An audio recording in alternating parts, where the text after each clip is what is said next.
When is it appropriate to do longer than a 4-second eccentric in the A series?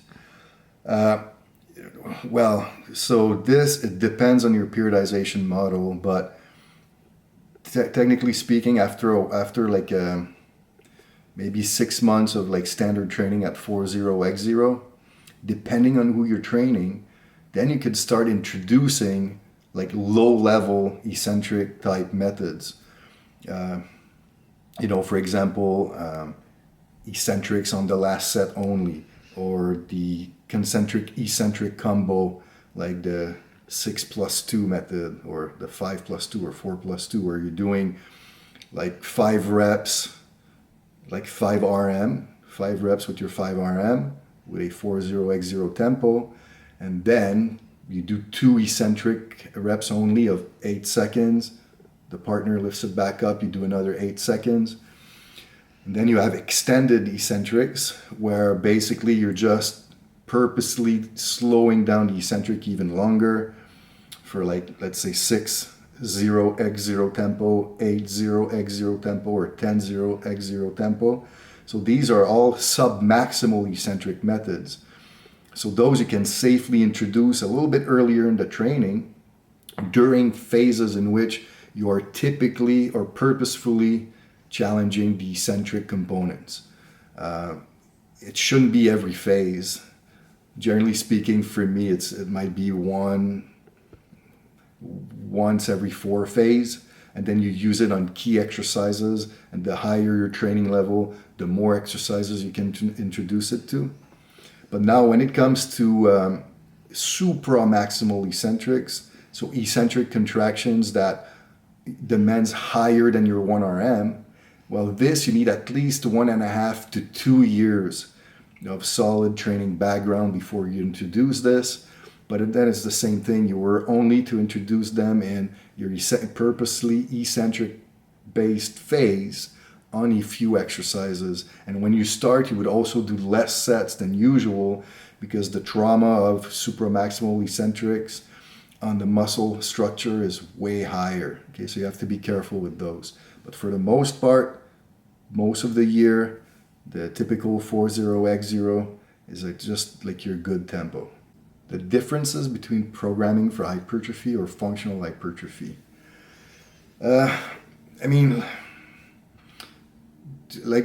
Just so we're clear on the terms, functional hypertrophy, so it's hypertrophy.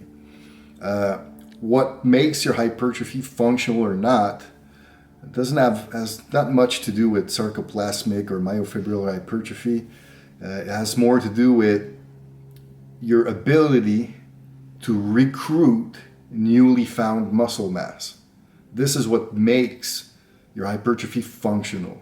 Okay, so you cannot necessarily look at it as, okay, I want to improve functional hypertrophy, hence it means that all of my training sessions should fall between 6 to 8 reps forever, and if I do that, every time I gain weight, every time I put on size, it's functional. It doesn't really work like that, okay?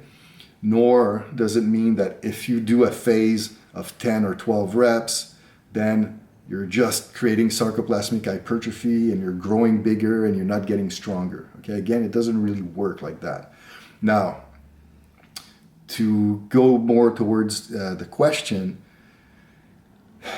the main difference, if you want, is if, let's say I'm training a bodybuilder and I want to push hypertrophy to its maximum, I'll use a hypertrophy block, the same way as described on the hypertrophy bootcamp course or the hypertrophy programs we have on our website, where now the accumulation phases will be highly metabolic oriented with those trisets and heavy light, agonist superset, stuff like that. And then now you're really building upon the metabolic end of the hypertrophy equation, driving volume. And then your intensification phases, you stick to more like heavy weights, more like standard type of training, the way you would do in a strength training program. Now you're driving more the load, more the neural end of the hypertrophy equation. So this is how I would do it for hypertrophy. Now, if you're looking for functional hypertrophy, now what would happen is I would basically do regular strength training periodization, but the average intensity will be a little bit lower than normal. Okay, so I would still probably use a upper lower split throughout the entire macro cycle, but now using the undulating periodization principles, my accumulation might fall in a little bit more in the hypertrophy strength quality, and then my intensifications might fall in the functional hypertrophy or relative strength end of the strength quality spectrum. So that's how we alternate it. So now, because you always have to look at the average outcome of the macro cycle. It's not a phase-to-phase reaction. So now if you're alternating between these strength qualities through a 12-week phase, at the end of the 12-week macro, then the gain you'll have done will fall in a little bit more in the functional aspect of the continuum of hypertrophy, simply because you add more strength component and less extreme metabolic components. Okay, so it's hard to explain, but that's how you have to look at it in terms of program design. So when to use clusters, waves, ascending, descending. So all these rep schemes, they all serve a purpose. So in the context of your planning, you just need to know where you're going, what's the goal, what's the purpose, and then what's the goal of each phase. Now, waves, they're basically the first introduction to post-activation potentiation. So because a wave serves to potentiate a strength response, waves become a very useful rep scheme to use in the peaking phase of a macro cycle, which typically for most of us, like just training to train, this would be like the last intensification phase of your 12-week block. That would be your peaking phase. So a wave would be very beneficial at that point. Now, the problem with waves, though, is it takes a lot of experience and it takes a lot of knowledge of your numbers in order to do a wave successfully. Because so many people, like they say, I can do like 3 waves, I can do 4 waves, but that's not necessarily true. Like if you're able to do like 12 waves, maybe it means that your first 2 waves, for example, were just completely undershot, which means that you didn't truly build any type of true potentiating. Okay, so you need to be very close to your RMs, close enough that you're going to create a potentiating effect so that on your second wave, you might be able to use higher than your RM. So that's the true goal, but it takes a lot of time, a lot of training age to get very effective at this. Now, clusters, I like clusters, but I definitely don't like to overuse them too much, because the clusters, if you're doing it properly with the right loads, are quite demanding. For example, like 2 clusters that I like, you have the 3-1-1-1 cluster, but the 3-1-1-1 cluster, like it demands a load of 85%.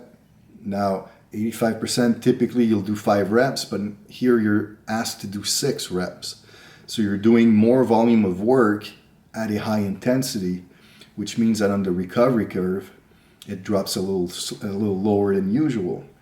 Now, if you're progressing your clusters to a more advanced version, like the 1-1-1-1-1, now you need to use 90% of your 1RM, but instead of doing only 3 reps, you're doing 5. So now it's 2 more reps above your RM at an intensity of 90%. So again, this is quite challenging on the recovery curve. So because of that, and because of the inverse relationship between volume and intensity, and because fatigue masks fitness, then we understand that a cluster would not be a good choice for a peaking phase. Now, you might want to use the phase prior to peaking, to create some type of super compensation effect to allow you to peak higher, but definitely not for a peaking phase. Now, the ascending and descending rep schemes, those, I mean, you can use in pretty much any phase you want. The only thing I like to do personally is the ascending rep schemes, like 4, 5, 6, 7, 8, for example. I'd rather use them in the accumulation phase simply because the last signal that you're sending the brain is a signal more of volume and lower intensity, which is more relevant for accumulation phase. On the flip side, intensification phase, I would rather use the descending rep scheme because now you're building up slowly to reach your peak load on the last set of the exercise. So for me, that's something you need to consider.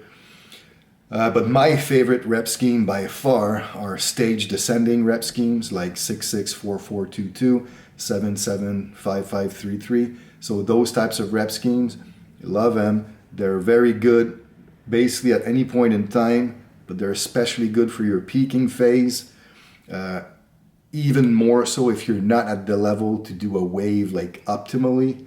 If you're peaking with stage descending, it's really good at coaxing your brain to get to that higher intensity. Should the knee flexor be prioritized over the hip extensors? Not at all. I mean, they're two functions. They're both important. You should train both of them. It's just that what might be confusing sometimes for some trainers is you just need to understand that the knee flexion aspect of the hamstring tends to be more fast twitch than the hip extension action. So because of that, when you're writing a training session for the lower body, then because of the neural component of fast twitch fibers, it makes sense to train the knee flexor first and then the hip extensors later. Now, that being said, by hip extensor, I'm not talking about the conventional deadlift because this is a compound multi-joint movement. This will always come first. But if you're talking about a strict, like single joint hip extension, like an incline back extension, a horizontal back extension, or reverse hyper, where basically you're only moving at the hip joint, compared to a leg curl where you're just working at the knee joint. These are two single joint, but now the knee flexor is more fast twitch, the hip extensor is more slow twitch. So then the knee flexor should be used maybe in the B series, and then you finish with hip extension. But it's not a question of priority, it's more a question of fiber makeup and where it makes sense to use it in the training program. So the differences between pausing during the eccentric and pausing during the concentric with isometric contractions. Well, both are yielding isometrics, which means that you're creating a pause, an isometric contraction against gravity. So if you're pausing during the eccentric, you're prolonging the time in which you are in the eccentric contractions. And we know that eccentric contractions create more trauma to the muscle protein, more breakdown. The more breakdown you have, the more you're forcing satellite cells to create muscle protein, new muscle protein. So it's very beneficial for hypertrophy. They're both going to be great for strength, but this one tends to have a little hypertrophy component to it. While now pausing during the concentric, what happens is you're completely slowing down your concentric groove. It's much harder to do, but now these pause during the concentric, what happens is now you're increasing more intramuscular tension, which allows you to go and recruit more motor units. So they're both very beneficial, but they serve different little purposes. So you could say shortly that pausing concentrically are greatly beneficial to break strength plateaus, and pausing eccentrically could have a cool side effect beyond strength of building more hypertrophy.